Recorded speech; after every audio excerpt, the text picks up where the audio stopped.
Here. Court's called to order.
There is no doubt in the mind of the Commonwealth that this prisoner is a confirmed chicken thief.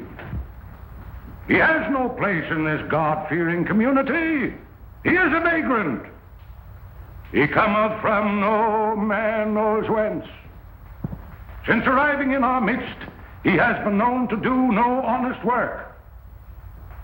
The Commonwealth of Kentucky asks, yea, demands, that he be adjudged guilty and sentenced to 6 months on the chain gang.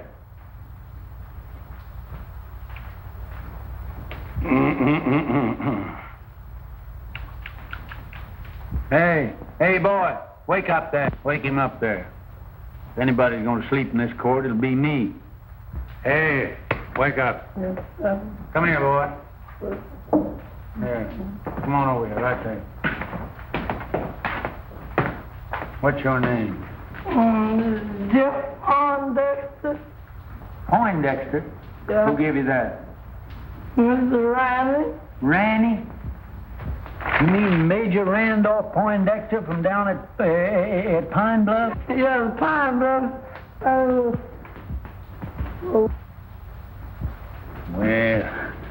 looks like you Poindexters is always getting mixed up with some chicken somehow. Hey, Sergeant, it seems like I recollect you and Major Ranny having some connection with the flesh of the fowl at one time. So good if we didn't. You know, Major Ranny was the fightingest soldier that ever chased a yank up a tree. You know, Billy, you and me put near starved that day when we went foraging for a snack after the Battle of Chickamauga. Chickamauga? No, it was the Battle of Kennesaw Mountain. There's no such a thing as a Chickamauga. Oh, you're both wrong. I'm not wrong. It was the summer of '63, and we were just outside of Nashville. No, Billy's right. I remember. For wasn't I there, Mitchell? Your Honor, the Commonwealth objects to this digression. Now, Senator, now the point is that the Major, he acted the part of a gentleman and a soldier, and he removed the temptation from out of our path by eating up all the fat hens in the whole bunch and leaving us nothing but a lot of old skinny Dominick roosters. You remember, boy?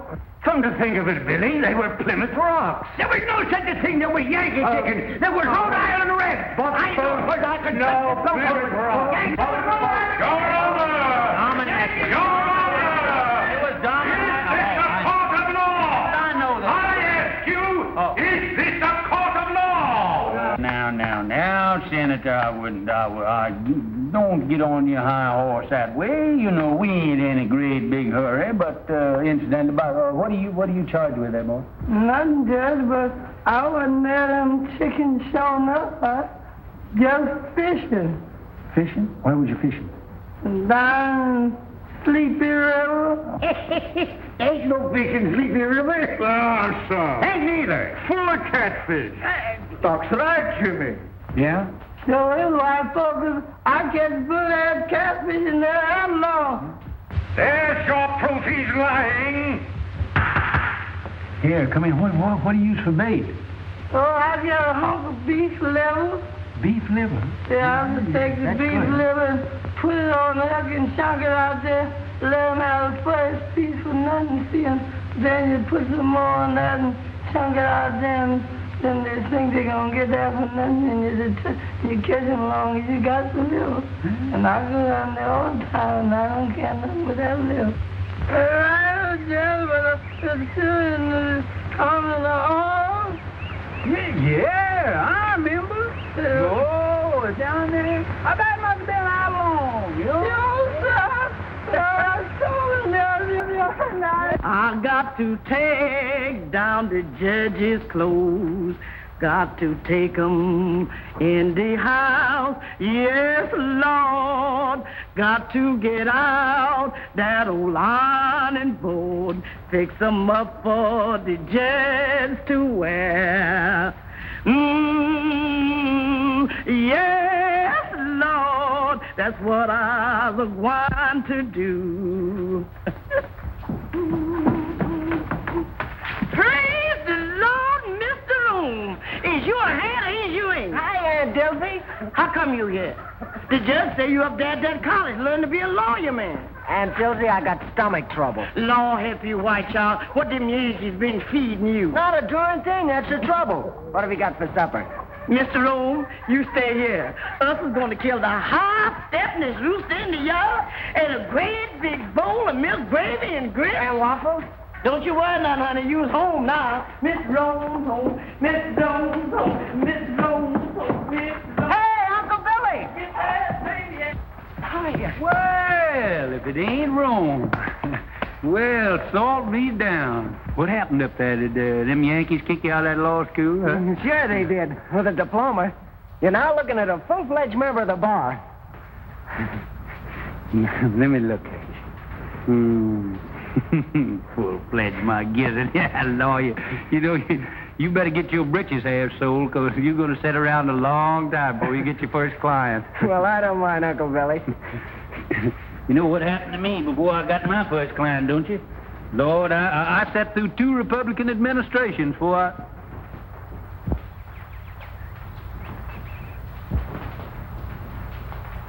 Who are you playing? Oh, I'm just doing a little practicing here for the championship. I got Jeff here. He's doing the retrieving for me. Me and Herman Felsberg is going to play against Jimmy Bagby and Doc Lake. 2 of them balls down there, will you, Jeff? 2 again. Mm-hmm. Remember the last time? I'm going to show you what had happened to Jimmy Bagby now. If he's, just want to show you how far I can... Ooh, look at... Look at them Yankee shoes you got on there, Jeff. Look at that. Yes, I never seen shoes with buttons on them before. I seen pants, but... Oh, say, that's fine. So, just take your button shoes with you and just step that off and see just how far it is. All right, I think that's Uncle about Billy. a record. 1, 2, 3, 4.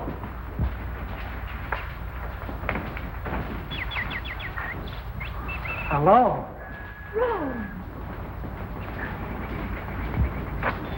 Glad to see me? Why, I thought you were still up north.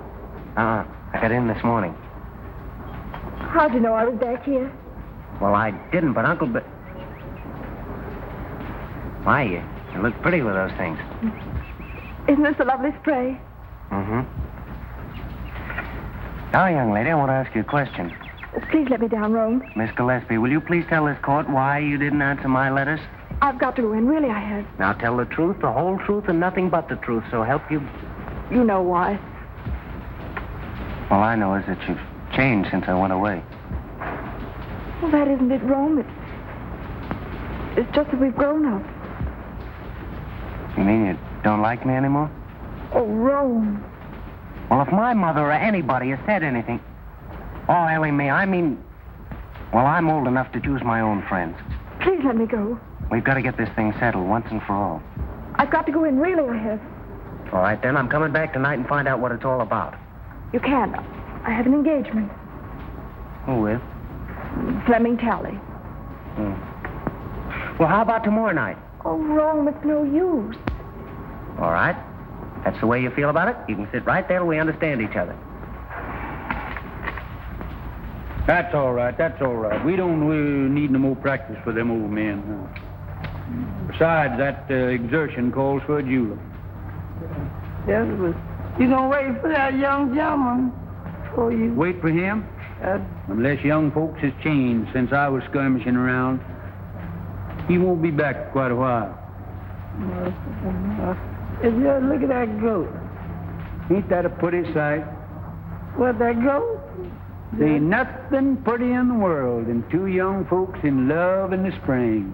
What do about that goat? Oh, goat. My Lord, ain't you got any sentiment? Ain't you got no girl? Wasn't you ever in love? Tell us standing around here talking about a goat or something. But your mint. What about my mint? A goat in your mint bed. It's in my mint bed? That guy.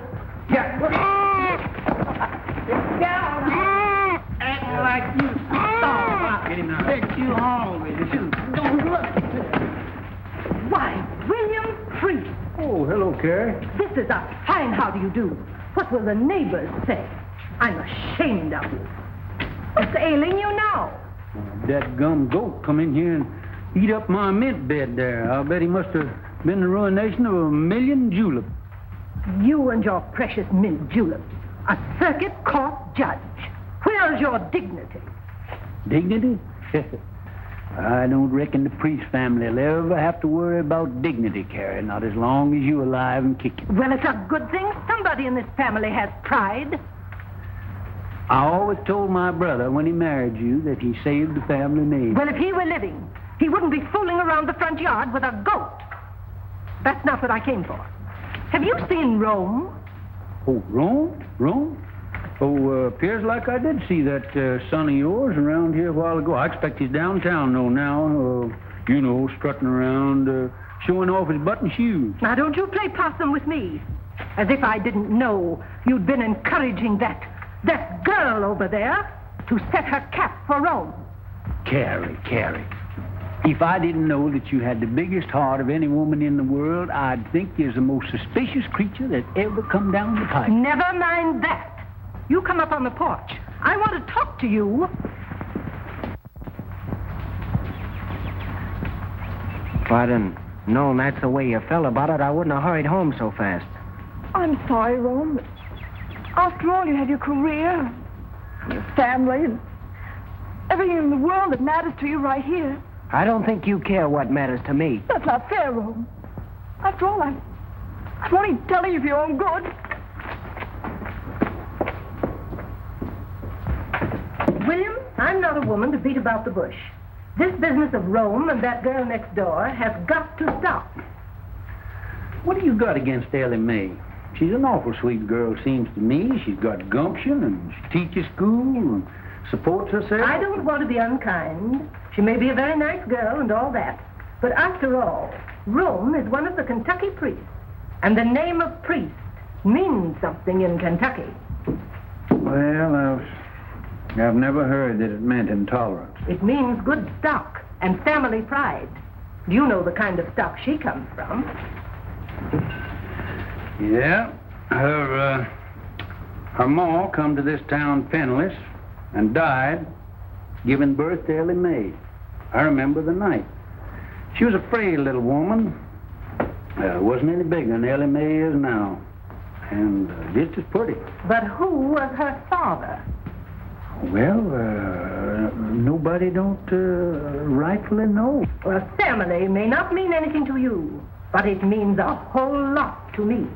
I'm not going to have my grandchildren come into the world under a cloud. You haven't by any chance picked Hod Maydew as a grandpappy, have you? Oh, I know you've never liked Senator Maydew, but you can't say anything against his folks. They've got money, they're an old family, and Virginia's a lovely girl. She's always been crazy about Rome. He could do a lot worse. Well, I guess me and Rome, we ain't got anything to say about it. I knew you'd come around to my way. You gonna stay for supper, ain't you, Carrie? Not tonight, thank you, William. The Daughters of the Confederacy are having a chicken supper at Cape Maydew, and I'm late already. Looks like you daughters get more ferocious every year towards Yankees and fried chicken. You got your badge on there. Yes? Mighty pretty. Good night, William. Sometimes I think you women got more badges and medals out of the soldiers did. Good night, Carrie. Listen to that old whippoorwill calling his mate. Him and his kin has been nesting around here for nigh on 30 years. A lonesome kind of sound, isn't it, Uncle Billy? Tis so. You know, the good Lord never meant for nobody, either man or bird, to live by themselves. Uncle Billy, why didn't you come and live with us after Aunt Margaret died? Oh, I never could stand him all's cooking.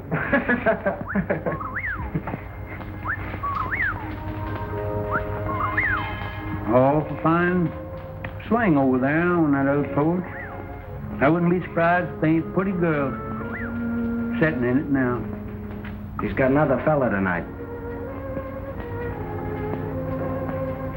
Ellie Mae sure is pretty. Fella gets hurled, certainly have to do some prancing. He can't sit around and look glum all the time. There he is now. Who? That Flem Tally. The barber? Yeah. Gives awful poor shade, that fellow. Whoa. Whoa, Bert.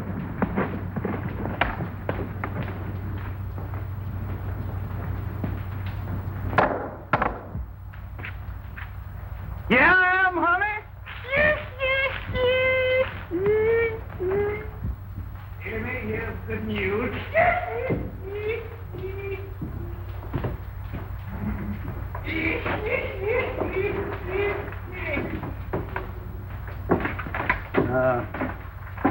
Son, there ain't nothing will get your mind off women folks like work. Will you run back in my library there and get my old Kentucky Code of Statutes? It's an old calfskin book up on the top shelf there. It gets me, that brain there. Long years, I'm just gonna see if I can't stop him.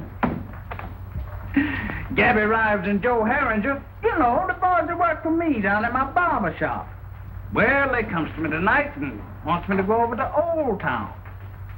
Some high-flying gals over there. But I tell them no. I can have all the fun I want right here at home. Now, guess who I was talking about? Couldn't I make you some lemonade? Lemonade? Sure, honey. And I got something to sweeten it with. Right out of the mountains and kick it like a mule.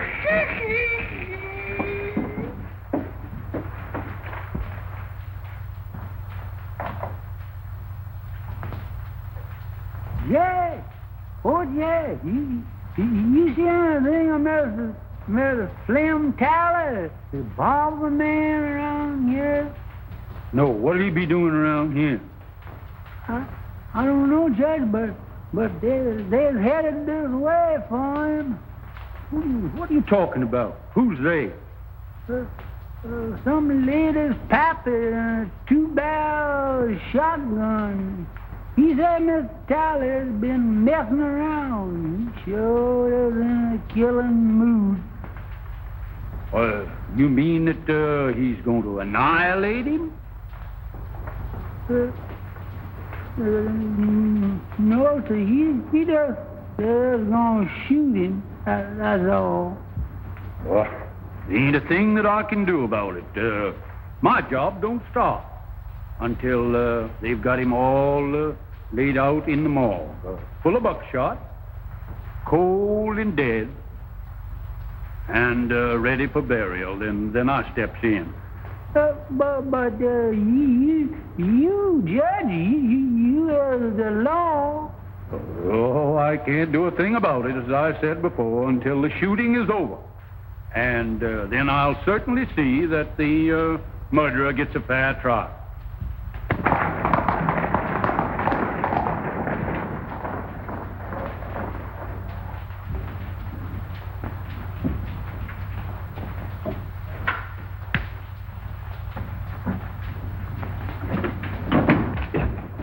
Uncle Billy, I couldn't find that book anywhere. What book? That Kentucky law book.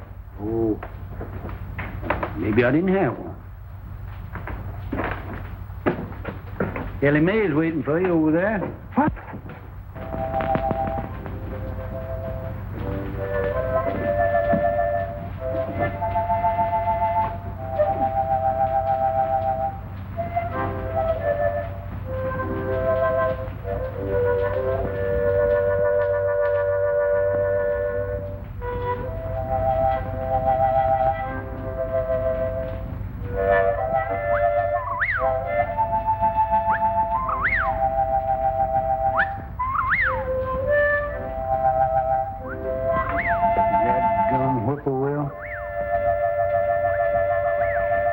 Mighty poor company on a night like this. Good night, Dad.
Been a long time, honey, since you and the babies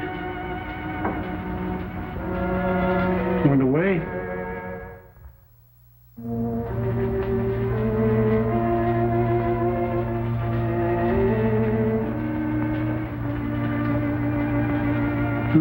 Honey, it sure is a pretty night.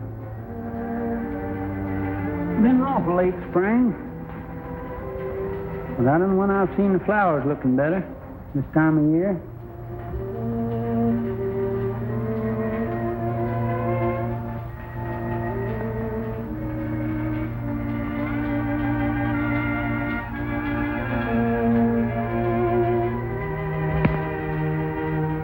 People are funny things.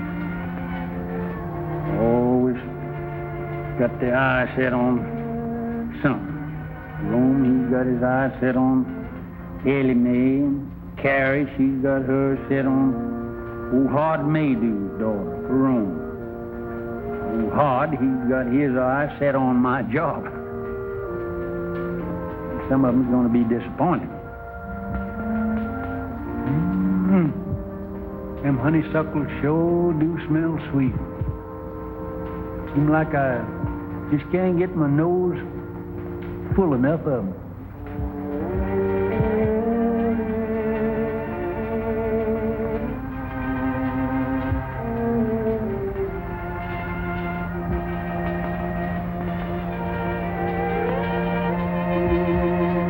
Dad burn, honey. There's Bob Gillis over that grave.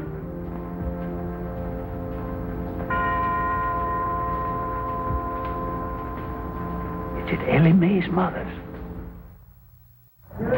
You're a pretty boy, though. Yes, sir, you is. Hi, Jimmy. Hello, Billy. What are you doing there? Figuring on getting called to the colors again? Hello, Gillis. Well, You never know what them Yanks is going to do. We licked them once, and I'm keeping old Deadeye ready in case we got to do it again. Say, better look at old General Forrest there. Think he's going to need a little shoeing pretty soon. Well, I'm mighty busy right now, Billy, shoeing them 2 horses over there. Hey, Bob, we better take a look at the judge's horses. Some.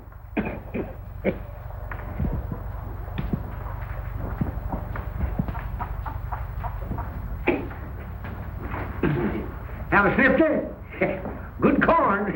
You can smell the feet of the boy that plowed it.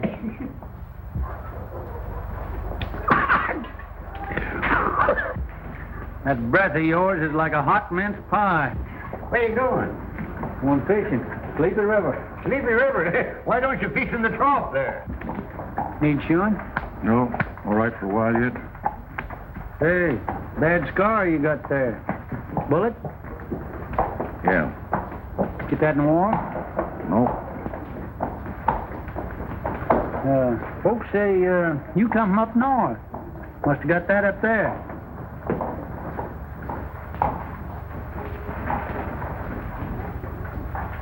We'll talk to Jeff first, find out anything.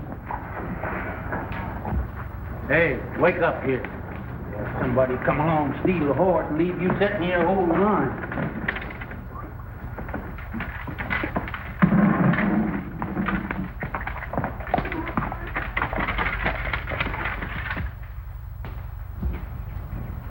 All right, come on with that beef liver now.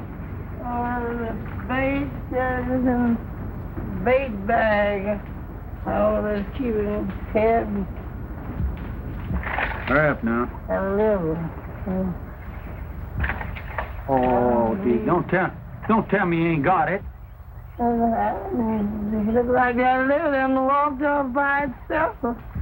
Lord. Here. I'm going to catch any catfish and ain't got no bait. Take this dime now and hurry on back to town and get me that beef liver. Hurry up now. Actually running now. This is the way it is. You gonna put your shoes on? Look, I'm saving them in case my feet wear out. And then I have them. Much sitting around as you do, it won't be your feet that'll wear out.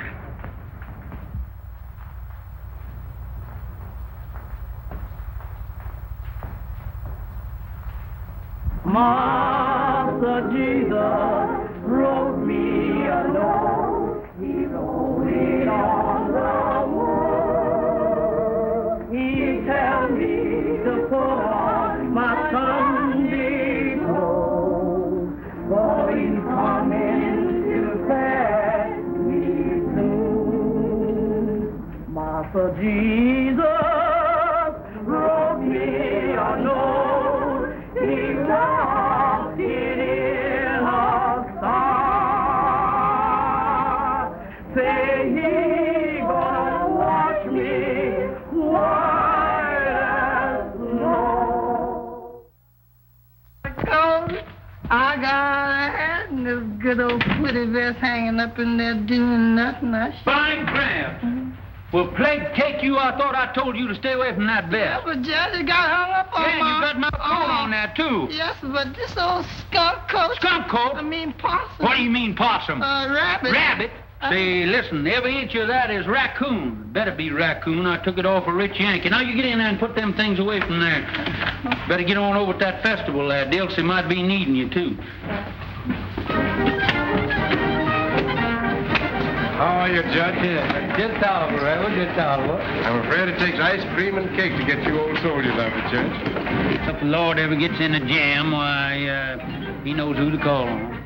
That's right. Going to church isn't everything there is to it. Evening, Senator. Good evening, Reverend. Good evening, Judge Freeze. Good evening, Odd. There's one of our best churchgoers.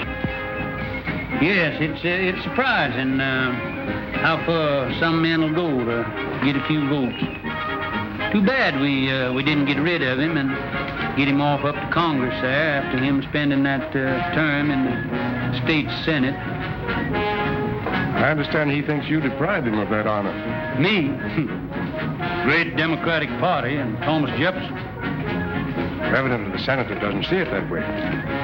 Tell me that his cases in your court have taken on the appearance of a personal feud now that he's a candidate for your job. Oh, I wouldn't say that, Ashby. But I am going to have to get out and do some mighty tall electioneering, you know. Hart he's a spellbinder in a silver tongue from way back. I'm just an old country Jake, kind of a baby kisser. I ain't got much to offer the boys in the way of rhetoric. Understand he doesn't approve of your grammar. My grammar. First thing I learned in politics was when to say ain't.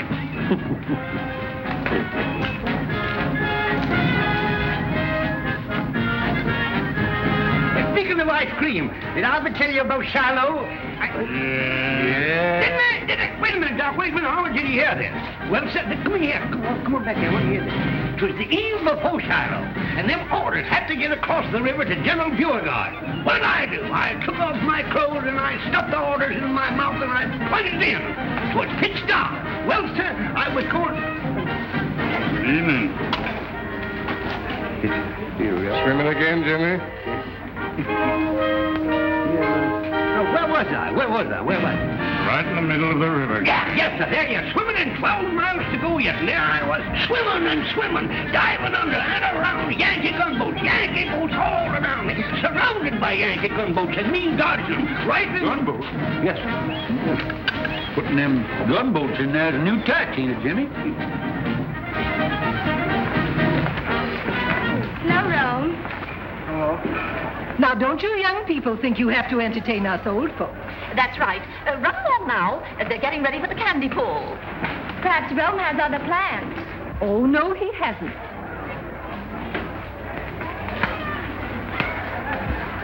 I declare, Virginia gets prettier every time I see her. And I know you're happy to have Rome at home again. Oh, he's such a nice boy. Don't they look fine together? Look at them, Horace. Ah, yes. Youth, beauty. Why, I remember when I first crossed the threshold of my young manhood and listened to the sweet murmurings of my heart.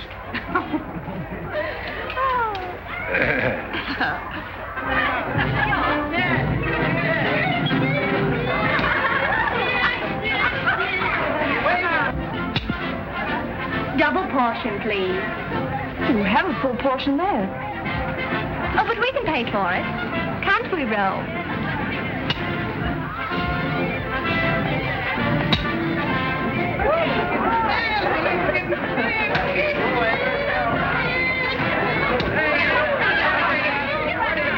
Gentlemen, I propose to conduct my campaign on a dignified basis. No personality. Others may censure the homespun manners of Judge Priest on the bench. Not I. Others may question the methods by which he has held political control of the county for a quarter of a century. Not I. Oh, gentlemen, merit alone will count in the forthcoming election. Where have you been keeping yourself, Rome? I think you've forgotten where I live. Nothing like that. Mother and Daddy are always teasing me about you. I tell them you don't care anything about me. That you have a girl up north. Well, even if I did have, haven't you got every boy in town on your string? Oh, those stick in the mud. They make me tired. Besides, I've been waiting for somebody else.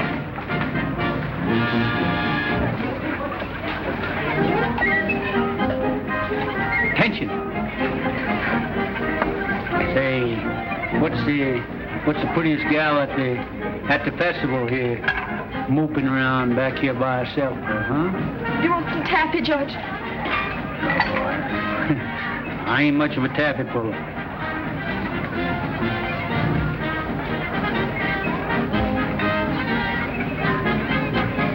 On second thoughts, you can give me a wad of that, too. All right. Put the butter on your hands first.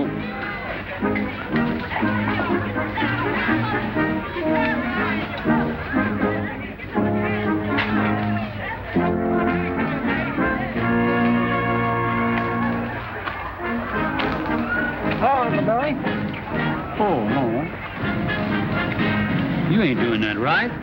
What's the matter with it? Here, let me see your hand. You ain't got no butter on there, no wonder. Here, let me show you. Here, put mine in here. Let me show you. There. Go on up there. Run on up there and put some more stickum on your hand there. Go on, right up there. All right, Uncle Billy. That's it. Now, here. Put that right over in there now. Now, here. Now, that's the thing. Candy pulling, you got to keep your mind right on it. Look at that's how you're getting it all on your hand. Keep your mind on what you're doing there now. Lord, you pulling candy with champion candy puller of this neighborhood now.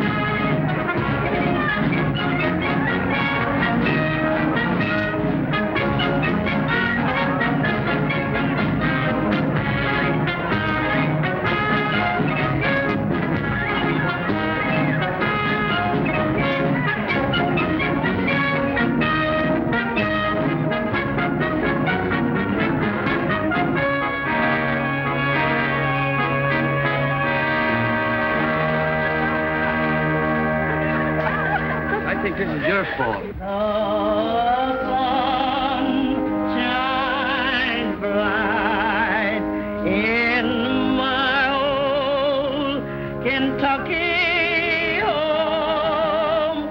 This summer, the darkies again. The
Morning, everybody. Good morning, Judge. You next.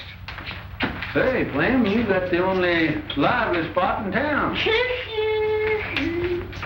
Here, Gabby, what's your latest news in the paper this morning? Hello, Lodge. Howdy, Judge. Say, you ain't been in lately, have you? Good morning, Mr. Morning.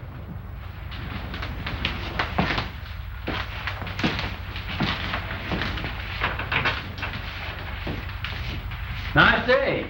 Yeah. Oh, Flem, here she comes.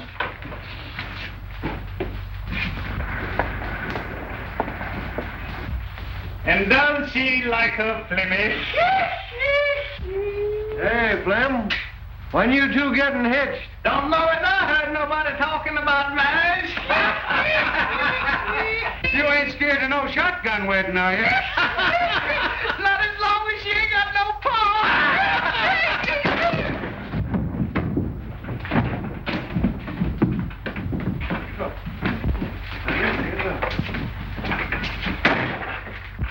Say, that fellow's going to make himself mighty unpopular around here. That's right, Judge. Yeah. There's about 2,000 male citizens here that's going to be mighty sore at him. Yeah. When they find out that he punched you in the jaw before they could.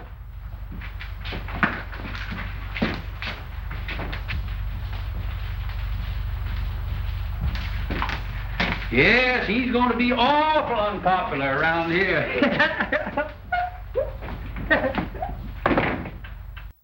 Don't see you around much. No. Trying to keep to yourself, don't you? Yeah.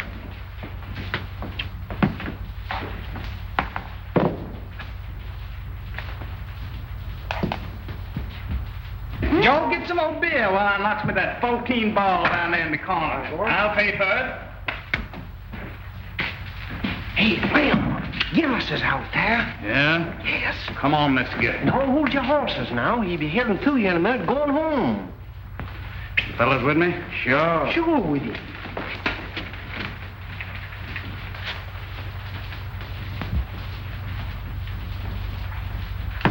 Another? No.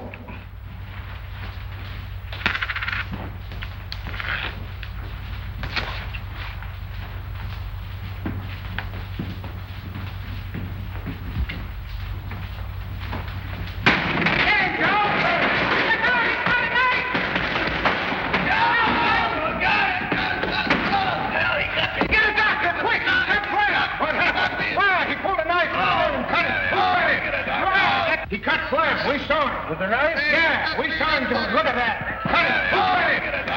That blacksmith. Well, that's a fine thing. Get a doctor.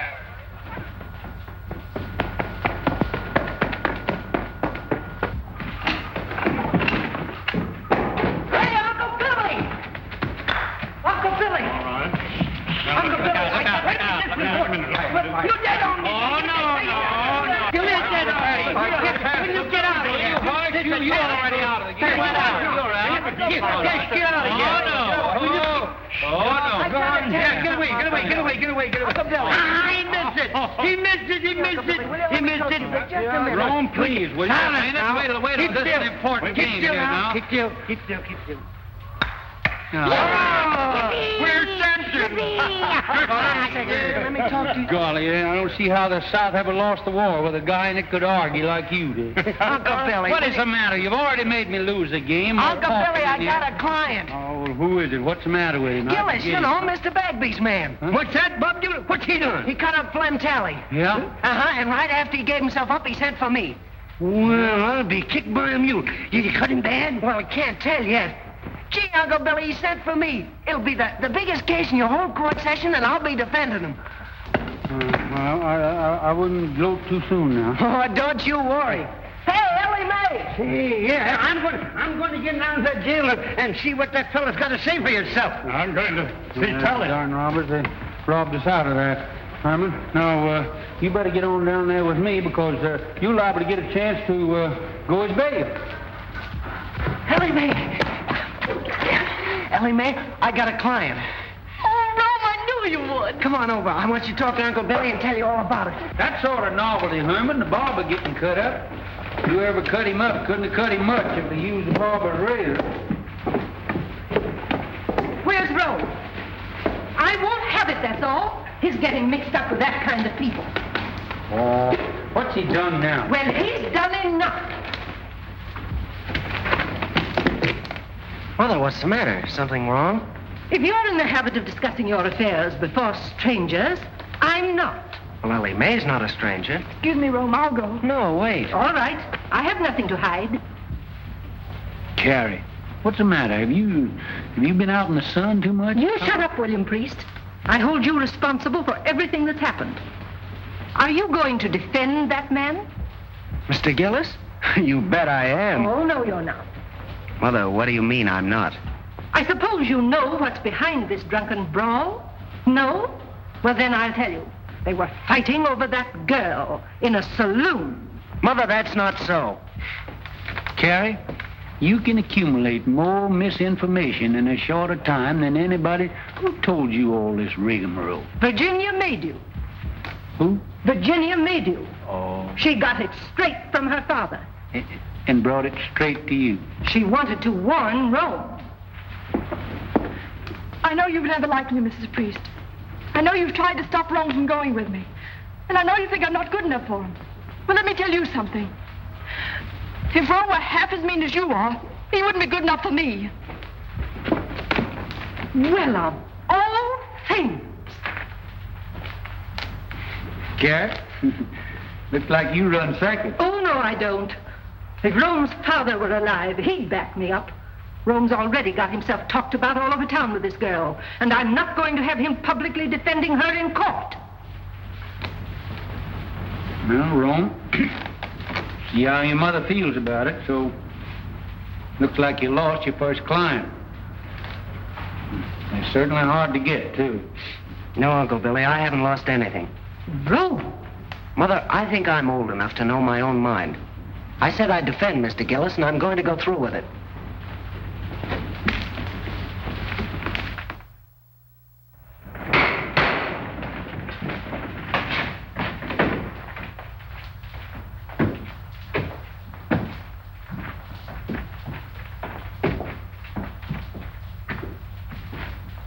Court's now called to order.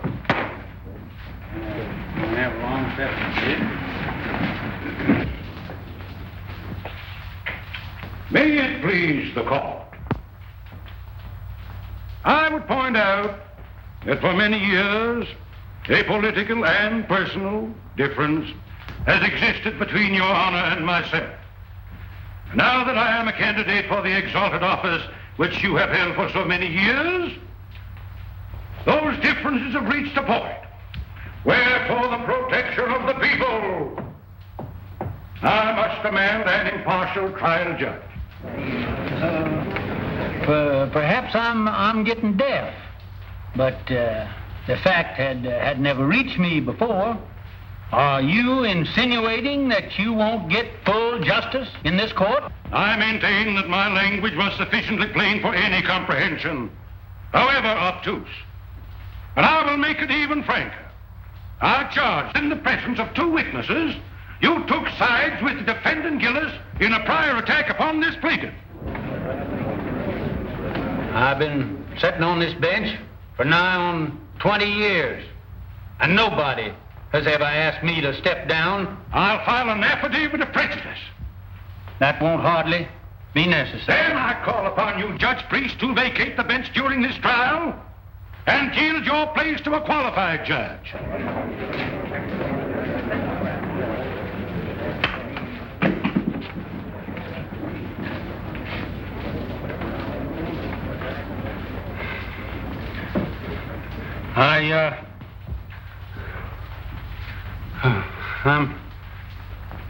I'm not denying, Senator, that you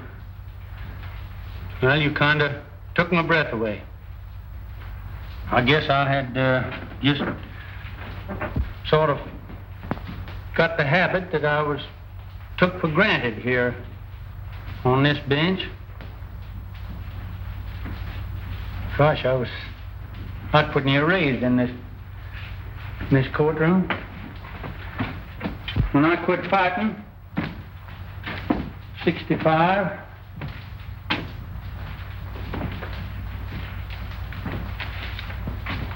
for what we thought was right, I kind of calmed down, found out I couldn't lick the whole United States. Come back here to my hometown, and I put up my shingle. It wasn't long before I was sitting on that bench. Maybe I did have a hankering for the spirit of the law, not the letter. But as far as I know, nobody ever found cause to complain till now. Now you jury, you forget everything that I've said. And my feelings has no place in the records of this trial.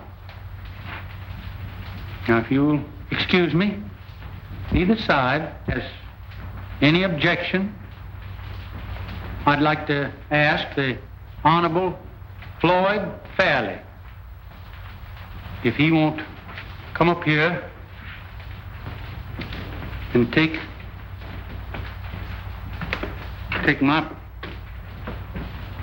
My place on the bench.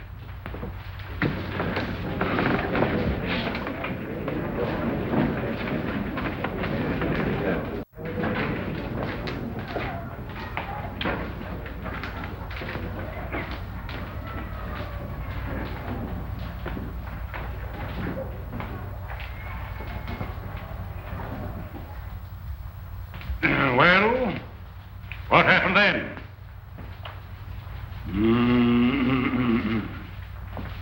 Gentlemen of the jury, in plain language, the defendant here burst in upon these three worthy citizens. I object, Your Honor. I deny that my client ever burst into any place or anything. Objection sustained. So be it, Your Honor. Nevertheless, I shall demonstrate that my young friend's client here did burst into something. That armed with a lethal weapon, to wit, a dirk, dagger, or knife of deadly length and deadly sharpness, he burst into Mr. Talley's quivering flesh. I object, Your Honor. Objection sustained. Your Honor's humble servant bows to Your Honor's august ruling. In due time, Mr. Talley's scarred and mutilated person will bespeak the verity of my claim with a silent eloquence far exceeding the powers of my poor tongue.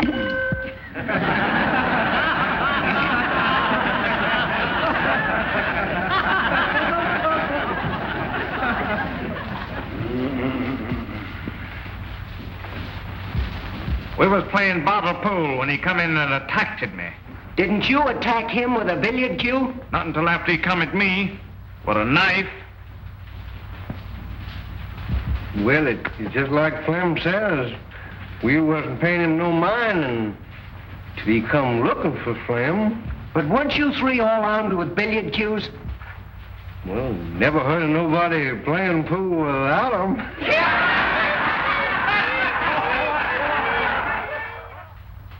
It's just like Flamin' Joe says. He come in looking for trouble. You don't like the defendant, do you? Who does?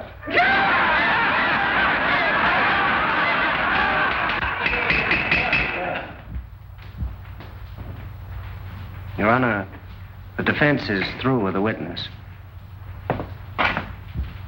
I should think my young learned colleague would be glad to be through with the witness.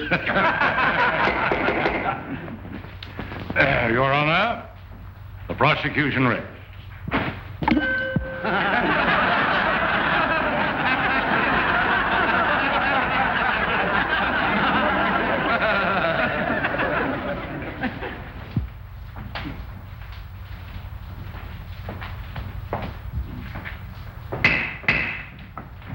Before the defense proceeds, this court recesses for half an hour.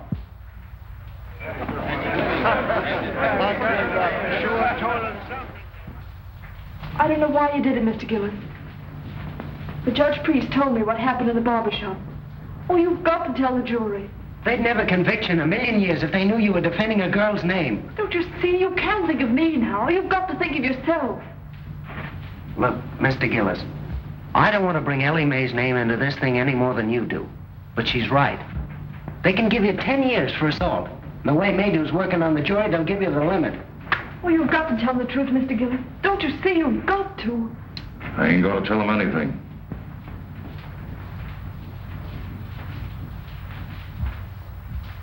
Yes, sir. Talley lied all the way through. And Herringer and Gab Rise, they lied too. It was 3 against 1 in Billy Gaynor's back room, and it's 3 against 1 in this here courtroom. Have you ever been in any other cutting scrape in town before? No, sir. That's all. One moment.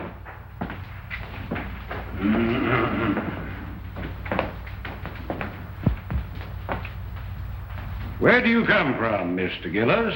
I ain't saying.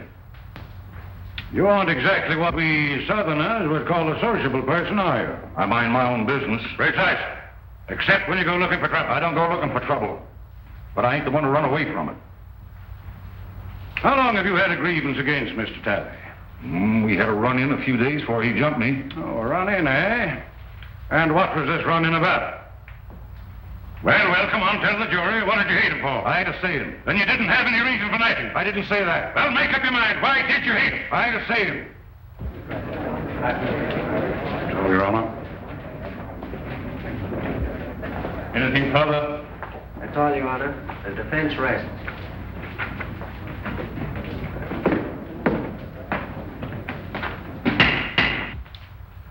This court will adjourn till tomorrow morning. It is our hope that the summations will be brief, so that we may all attend the reunion ceremonies, which begin at noon. Well, Ashby. This is a pleasure. I don't get a chance to do this often. You certainly does me honor. Here, Jeff, make the Reverend comfortable there.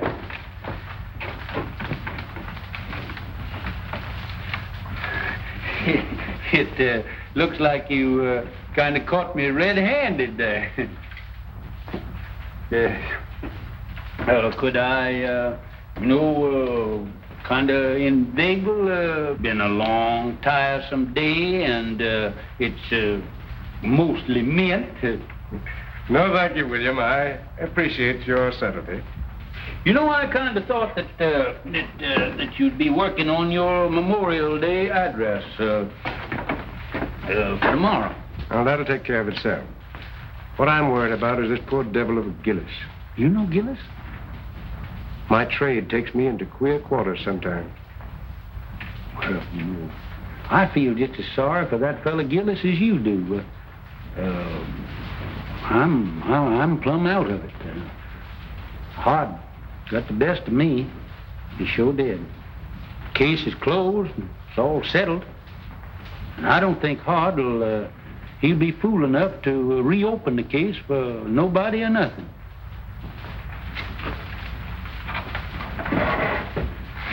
William, I have a duty to perform. A Christian's duty. I'm going to violate the sacred confidence of another. I'm going to break a pledge of secrecy because it's the only course that I see that lies before me. I'm listening, Ashby.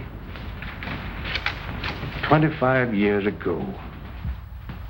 The judge has sure been hard misery. Reckon folks ain't been acting just right. Maybe his stomach's been complaining and he needs a toddy this night. Yes, Lord. Yes, Lord. 'Cause tomorrow he's got to be like Mr. Samson, saving Daniel from the lion's den. Saving Daniel from the lion's den. Yes, Lord. Yes, Lord. The judge could do with a toddy right now. Yes, Judge. Yes, they'll see soon as you get me some men. Oh, Jeff. Jeff. Come on, hurry up here. Come on here, want to haul at you. Where you been? Well, I was... Hey, listen, you want to earn that old coonskin coat of mine? I can have that coon coat, Judge. Thank you. Yeah, wait a minute. Come back here. You can if you do everything I tell you to. Do you know a gentleman by the name of Mr. Hard Maydew? Yes, that mean man, that coat house. Yeah. Well, now you see that he gets that, but don't you let him know how he got there. That's see? all I got to do. Yeah. Thank Say, you. wait a minute. Can you play Dixie on that thing there? With that coon coat, yes, I played Dixie with marching through Georgia. Way ahead. Marching through Georgia. Yeah. I got you out of one lynching. Yes, but for that coon coat, I know that I was going to Get you playing marching through Georgia, I'll join the lynchers.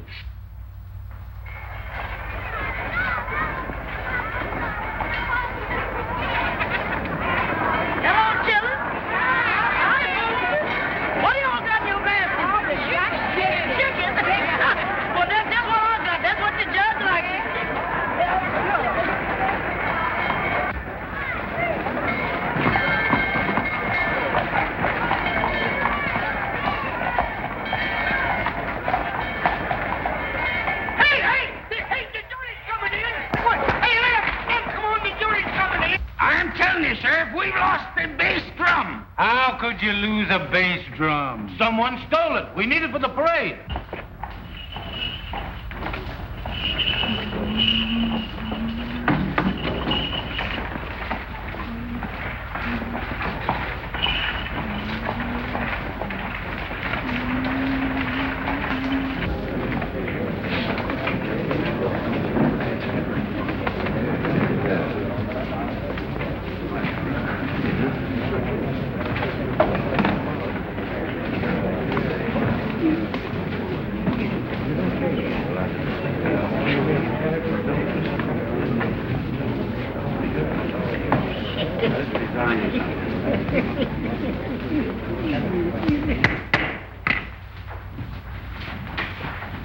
You may begin your summation, Mr. Prosecutor.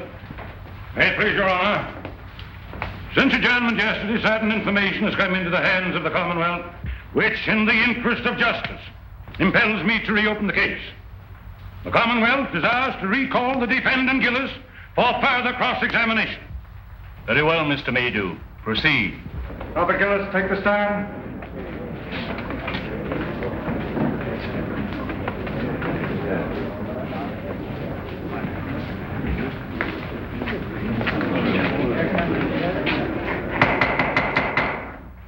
Your Honor, as I recollect our procedure, for the time being, I'm an ordinary member of the bar. In good standing? Not ordinary, sir, but absolutely in good standing. Oh, thank you, sir. Thank you, kindly. Then I have the honor of announcing myself as Associate Counsel for the defense. Seeing as the case has been reopened,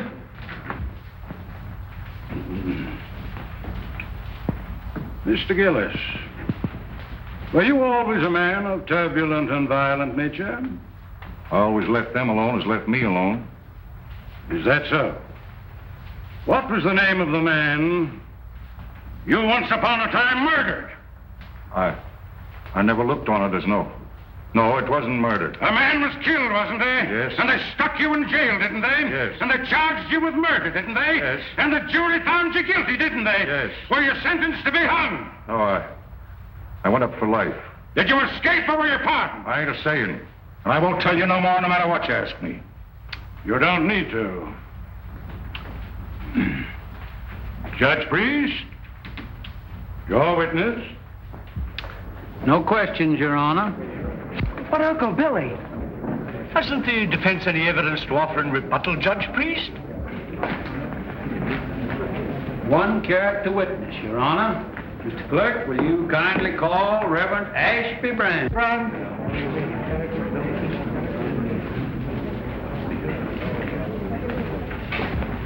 Do you solemnly swear to tell the truth, the whole truth, and nothing but the truth in the case now pending in this court? I do.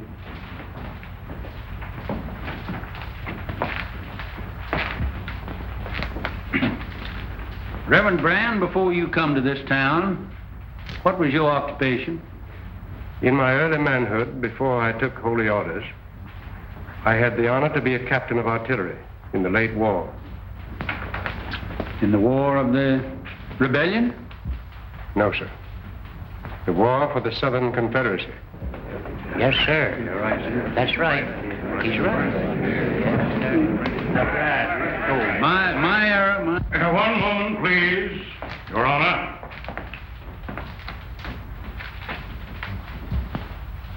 I yield to no man in love and everlasting devotion to that sacred lost cause for which my people fought and bled. But though I cherish all those dear and everlasting memories, which even the bare mention of that great conflict must awaken in every true Kentuckian's bosom, I fail to see any possible connection between this reverend gentleman's military record and the guilt of this man Gillis.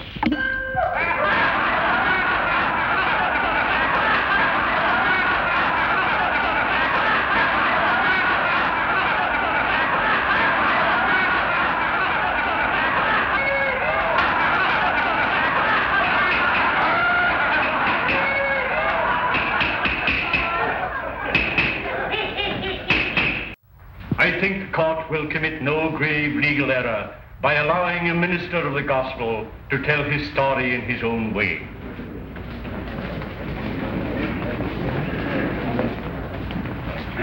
Meander along, Reverend Brand. As many of you know, I am a Virginian. On the day my state seceded from the Union, I enlisted. I was a private in Penn's Virginia Battery. By the latter end of the third year, I was in command of that battery. All the officers ranking me had been killed or disabled. We lost heavily at Chancellorsville. And at Fredericksburg, we were almost wiped out. We kept our field pieces. We kept our pieces until the end. But we had not sufficient men to man those guns, nor anywhere to turn for more men. There were no more men left to come in. The Confederacy in '64 was robbing both the cradle and the grave for cannon fodder. Well, sir, I got temporary leave and went to Richmond to see our war governor. I said to him, "Sir, I've come to you to ask for men to serve my guns." He laughed and said, "Tell me where they're to be found."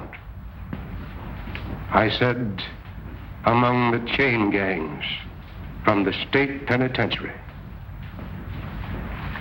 He said, "You've come too late, young man. I've freed every convict that might conceivably be trusted with freedom. There are left only the lifers, and I dare not turn loose. They are working under guard, building defenses for you to fight behind." He opposed me, but I argued with him.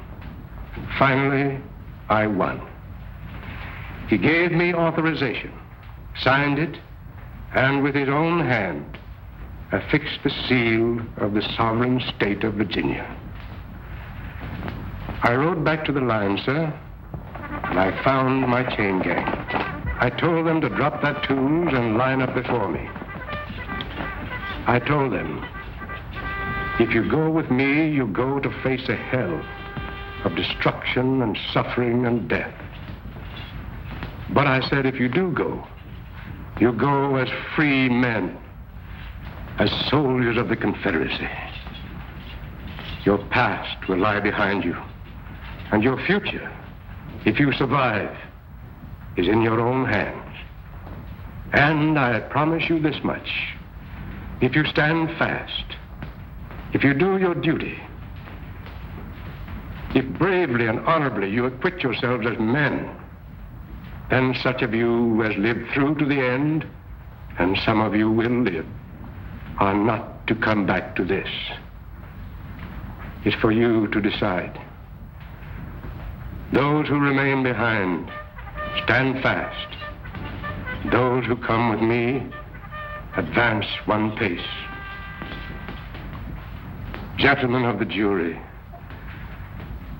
I tell you, they came at me like a wave from the sea, every one of them. And as time went on, they won for themselves the name of the Battalion from Hell.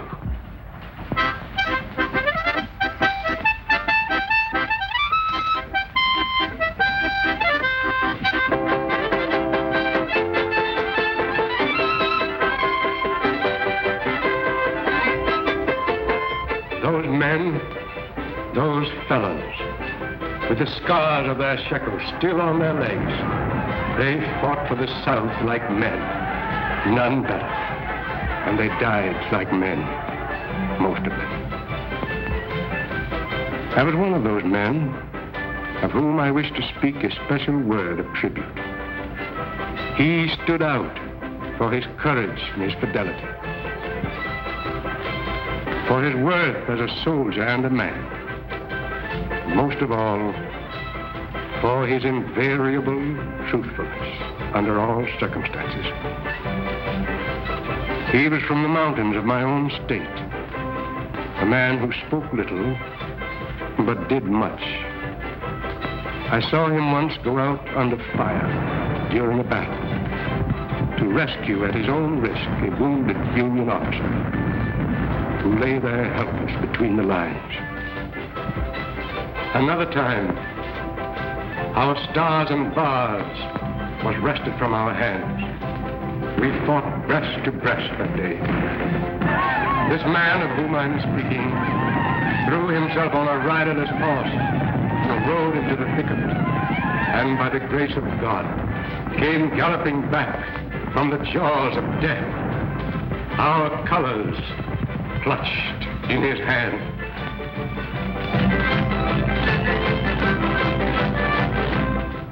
And another day, when every man who served his gun, excepting him, was down, I saw him when the Union infantry charged, sitting astraddle his useless gun, and with a rammer for his only weapon, waiting for the enemy to come within reach. The countercharge from our infantry saved him.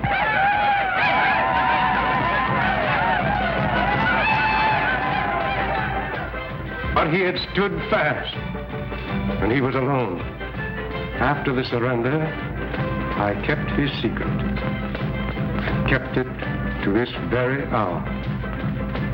Though I've seen him daily at his work, watching over his daughter, providing for her education through me, and all unknown to LMA.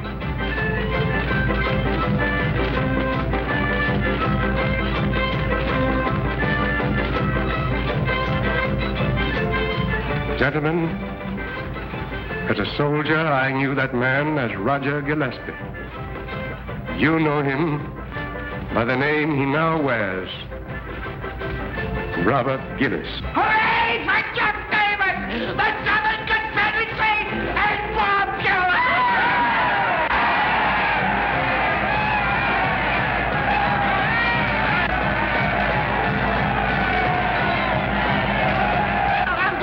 Get out of the way! Can't you see that poor, helpless child needs a mother?